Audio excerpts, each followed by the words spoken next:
Hello guys, ഇന്ന് നമുക്കൊരു ഉഡായിപ്പ് cooker biryani ഉണ്ടാക്കിയാലോ? അതിനാദ്യം നമുക്ക് വേണ്ടത് ഒരു കുക്കറാണ്. അപ്പോൾ ഞാനിവിടെ ഒരു ചെറിയ കുക്കറാണ് എടുത്തിരിക്കുന്നത്. കാര്യം നമുക്ക് ചെറിയ ക്വാണ്ടിറ്റിയിൽ മതി. എണ്ണ ചൂടായി വരുന്ന സമയത്ത് കറുവപ്പട്ട, ഗ്രാമ്പു, ഏലക്ക, നമ്മുടെ കയ്യിലുള്ള ഈ വക ഐറ്റംസ് അങ്ങോട്ട് ഇട്ട് വഴറ്റുക. ഞാനിവിടെ 2 സവാളയാണ് എടുത്തിരിക്കുന്നത്.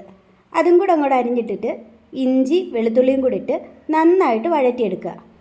സവാള വഴന്നു വരുന്ന സമയത്ത് മഞ്ഞൾപ്പൊടി, മുളക് പൊടി, മല്ലിപ്പൊടി, ഗരം മസാലപ്പൊടി, ചിക്കൻ മസാലപ്പൊടി ഇത്രയിട്ട് നന്നായിട്ട് വീണ്ടും വഴറ്റുക. അതിൻ്റെ പച്ചമണം മാറുന്ന അപ്പോൾ തന്നെ നമ്മൾ കഴുകി കുതിർത്ത് വെച്ചിരിക്കുന്ന ബിരിയാണി റൈസ് കൂടിയിട്ട് നന്നായിട്ട് വഴറ്റുക. 1 ഗ്ലാസ് അരിക്ക് 2 ഗ്ലാസ് വെള്ളം എന്നുള്ള രീതിയിലാണ് നമ്മളിവിടെ എടുത്തിരിക്കുന്നത്.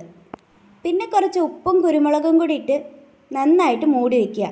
1-2 വിസിൽ, അതും ഹൈ ഫ്ലെയിമിൽ. അപ്പോഴേക്കും എന്താ സംഭവം റെഡി. ചിക്കൻ ഇടാത്ത ചിക്കൻ ബിരിയാണി എന്ന കമൻറ്റ് നിരോധിച്ചിരിക്കുന്നു. നമ്മളിവിടെ ഒരു തട്ടിക്കൂട്ട് എഗ്ഗ് ബിരിയാണിയാണ് ഉണ്ടാക്കിയിരിക്കുന്നത്.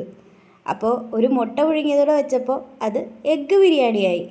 അപ്പോൾ സംഭവം എങ്ങനെ ഉണ്ടായിരുന്നു എന്ന് വെച്ച് കഴിഞ്ഞാൽ, ജീവിതത്തിൽ ഒരിക്കലും മട്ടക്കാത്തൊരു പരിപാടി ഉണ്ട്. ഊണൊഴിക്കല് ഇപ്പൊ ഞാൻ എത്ര പേർത്തില്ലേ, എനിക്കൊരു ബോറടിയില്ല. നന്നായിട്ടുണ്ട്. ഇവിടെ ഈ വെജിറ്റേറിയൻ ഫുഡ് മാത്രമേ കിട്ടുകയുള്ളൂ. ഞാനും അങ്ങനൊന്നും കഴിക്കാറില്ല. പിന്നെ കഴിക്കുമ്പോ കഴിച്ചോണ്ടേയിരിക്കും. അത് കഴിപ്പ് കണ്ടപ്പോഴേ മനസ്സിലായി. ഒരു നേരത്തെ ആഹാരം ഇവന് നീ കൊടുക്കണമെന്ന് എന്നോട് പറഞ്ഞപ്പോ പ്രതീക്ഷിച്ചില്ല. നല്ല ടേസ്റ്റ് ഉണ്ട്.